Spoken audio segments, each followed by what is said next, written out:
Wrong way round. That's a good start.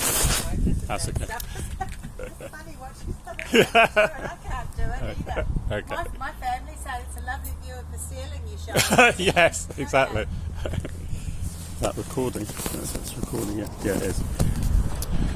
Okay, hi there. I've just been on a ride with Kerry.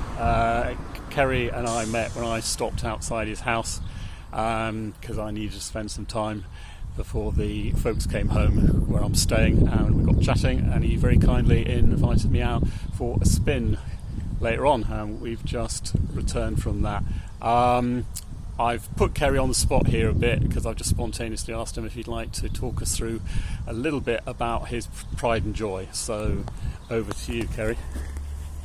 Well, Stephen, I returned to New Zealand in 2019 from Australia after being away since 1986, and decided that I would get back into motorcycling again. And since returning in 2019, I think this is my fifth bike, and by far the one that I had before that I prefer to ride, and it is a BMW R1200GS.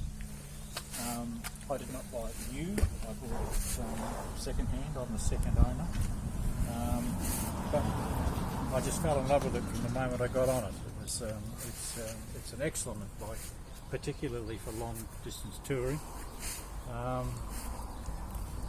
As you can see, it's pretty well fitted out. It's got upper and lower protection bars on it. It's got bag carriers. These are only small bags that I use for day trips. I have large bags which go on as well. I've got the SW Motec tank bag, which I find very, very handy. And the bike also comes with the BMW Motorrad Navigator 6, which I also find excellent.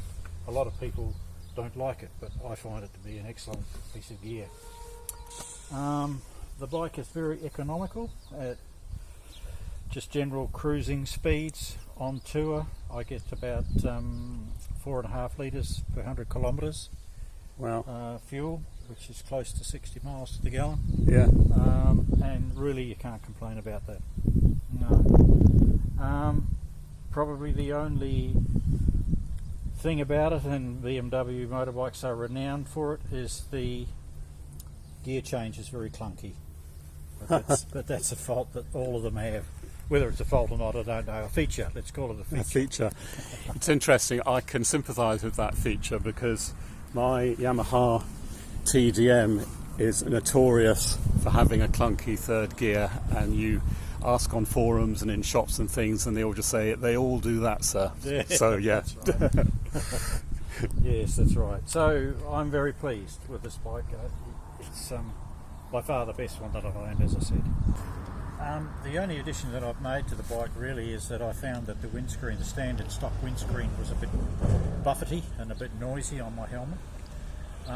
So I made up this aerofoil, or whatever you'd like to call it, for the front here.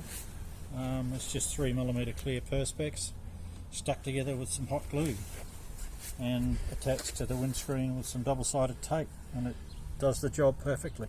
That's the job. Well,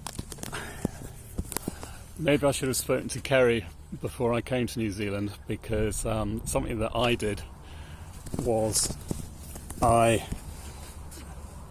the previous screen to this, I put an extension on it, and I hadn't checked that the perspex hadn't cracked here before putting it on. And I was taking the bike out for a spin just to test it out, and it was fine up to about 100, and then pushed it up to 120 k's, at which point it broke off and smacked me in the nose and made a nasty slice in my face with lots of blood, etc. So and what had happened was that the extra stress from having something up here just sheared it off across here. So so that's how not to do it right, and that's how to sort it out properly. Tell you much more about it. It's got the electronic suspension adjustment. It's got cruise control. It's got whatever you want, really. Yeah, yeah, great. No, it really is a sight to behold, and it's been beautifully looked after as well. Well, Kerry, I would just like to thank you for doing my first ever YouTube interview, and thank you for showing me part of New Zealand. Yeah. Great. Okay. Okay, You're cheers. welcome. Bye bye. Bye bye.